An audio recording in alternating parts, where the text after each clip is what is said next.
Mo, welcome to Sea Talk. Hi, yes, nice to meet you. Well, we have actually met before, but Mo, for not everyone's met you. Who are you, man? Okay, my name's Mo Razzaq. I'm based from the accent. You'll know I'm based in Scotland, Blantyre. We have a store called Premier Mo's. It was a former Jack store, which we were trialing with Tesco, and I'm also in the Federation, NFRN, and the Fed as well. That's interesting to know. You said Jack's store. How did you get into a Tesco trial? Because that's interesting. Let's face facts.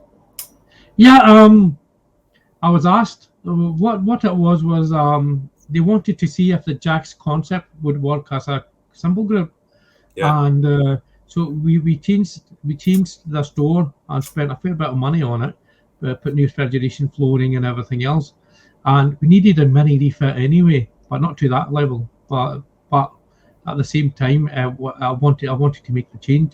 The full livery was blue with the Tesco colours, and all the products were Jack's products, plus some brands.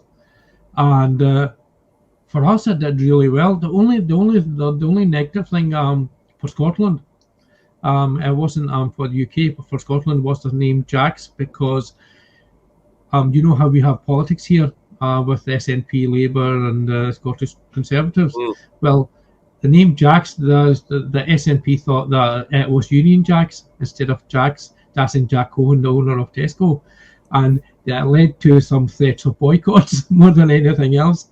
But did really well, the concept, and I was surprised when they said they're not going to carry it on. But then I wasn't a surprise when they told us that all the Jack's products were going to be their own label for Booker. But you're Premier again now. Yes. And the thing about you is you have many other things going on. A lot of other stuff going on. Talk to me about the NFRN. What's your role there? I'm deputy vice president for NFRN.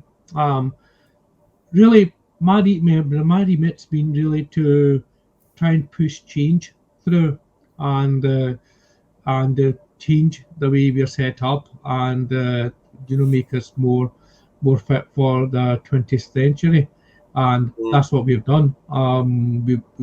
We've got a lot more online, and change the staffing to reflect on what the needs are for retailers, members, and everything else.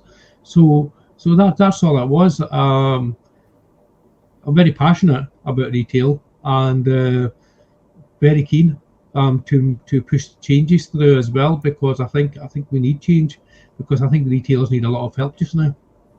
And you've got, if I'm looking at this screen, I can see a picture behind you that's clearly says you've got an interest in politics. Looks like Labour is upside down, but that might be the camera. No, it's a leaflet. It's a double-sided leaflet, so that's why the Labour part's upside down, because it was folded.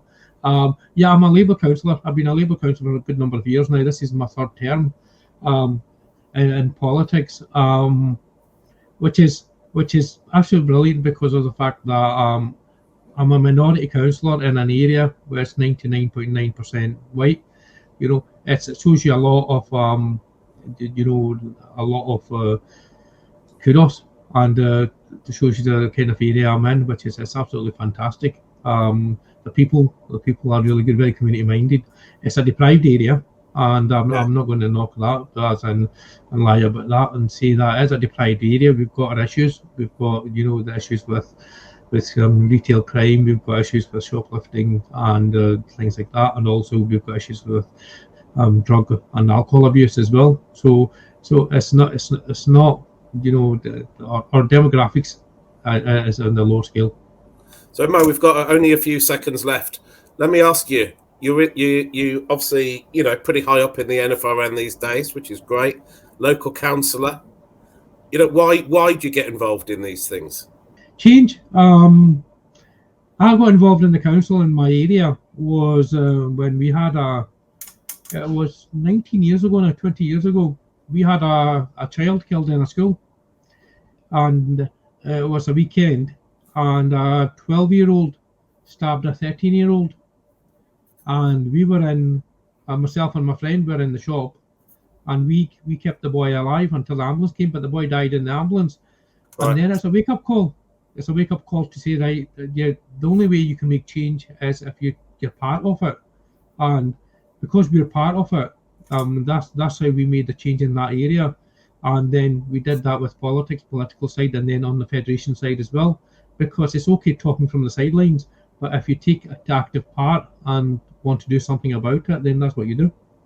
Good man. Yeah, look, we've got 15 seconds left, right?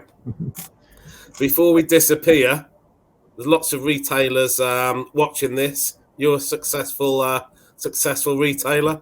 Give us one top tip that you've learned over the years. The one top tip is don't stand still. Always keep moving and always think of the next thing rather than sat on your laurels. As soon as you stop, then it's time to retire. So always look for the next thing. So be it food to go, be it putting a drinks machine in, putting a milkshake machine in, coffee machine in, or doing something different. But also don't be afraid to go out and have a look at what other shops are doing, because the best thing you can do is go and see what everybody else is doing right, and then see how you can adapt it to suit yourself. Good man. Mo, thanks ever so much, buddy. You're welcome. Nice talking to you.